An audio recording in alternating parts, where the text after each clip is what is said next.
আজকে দারুণ একটা মানে মাছের ঝোল রান্না করবো। দারুণ বলতে কি, ভোলা মাছ আলু কাঁচকলা দিয়ে। অনেকের হয়তো ভালো লাগবে, অনেকের ভালো নাও লাগতে পারে, কিন্তু আমার খুব ভালো লাগে। তাই এই যে ভোলা মাছ নিয়েছি, কাঁচকলা আলু কেটে নিয়েছি, কড়াই বসিয়ে দিয়েছি।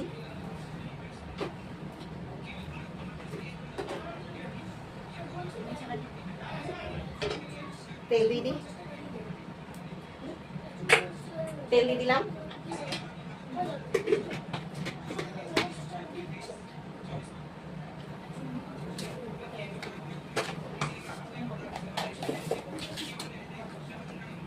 হলুদ মাখিয়ে দিয়ে দিচ্ছি মাছে।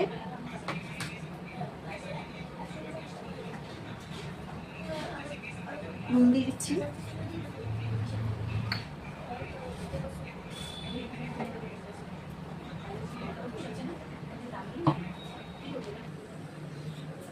তেল গরম হয়ে গেছে, মাছগুলো এবার দিয়ে দিচ্ছি।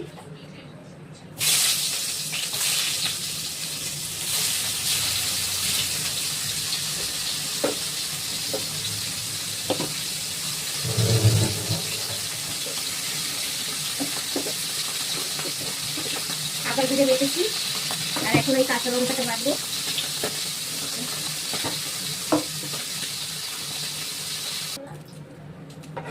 মাছ ভাজা হয়ে গেছে,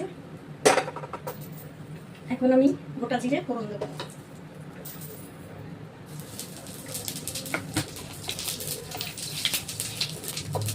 ফোড়নটা যখন খুব সুন্দরভাবে পুড়বে, তখন আমি আলু কাঁচকলাটা দিয়ে দেবো। রান্নাটা যখন সেন্ট বেরোবে, তখনই আমি ওটাকে ঢেলে দেবো। মশলা আমার দিয়ে গেছে, এবার আমি দিয়ে দিই কাঁচকলা আলু।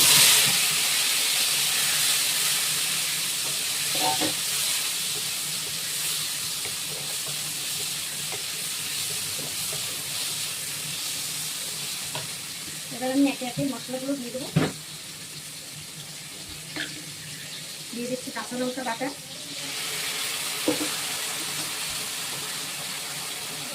এক চামচ আদা জিরে বাটা,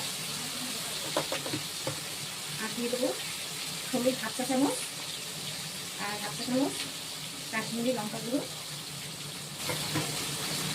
আর দিয়ে দেবো স্বাদ মতো নুন। এবার এই উপকরণগুলো আমি ভালোভাবে মিশিয়ে এটাকে ভালোভাবে কষাবো। কষিয়ে যখন একদম কাঁচা গন্ধটা চলে যাবে, তখন আমি জল ঢেলে দেবো। মাছের ঝোলটা আমার হয়ে গেছে, দেখো কি সুন্দর কালার এসছে, দারুণ কালার এসছে। তো এবার এটাকে আমি নামিয়ে দেবো। যেহেতু কাঁচকলা দিয়ে ঝোল, তো ঝোল রাখবো, খেতে দারুণ হয়। আপনারা একবার এইভাবে করে খেয়ে দেখবেন, ভোলা মাছ দিয়ে, যে কোনো মাছ দিয়ে। তো আমি এবার গ্যাসটাকে অফ করে দিচ্ছি, ঝোলটা নামিয়ে দেবো।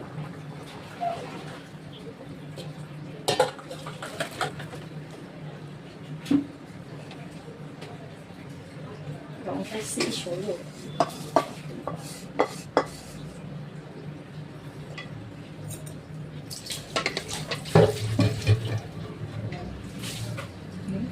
সুন্দর হয়েছে না?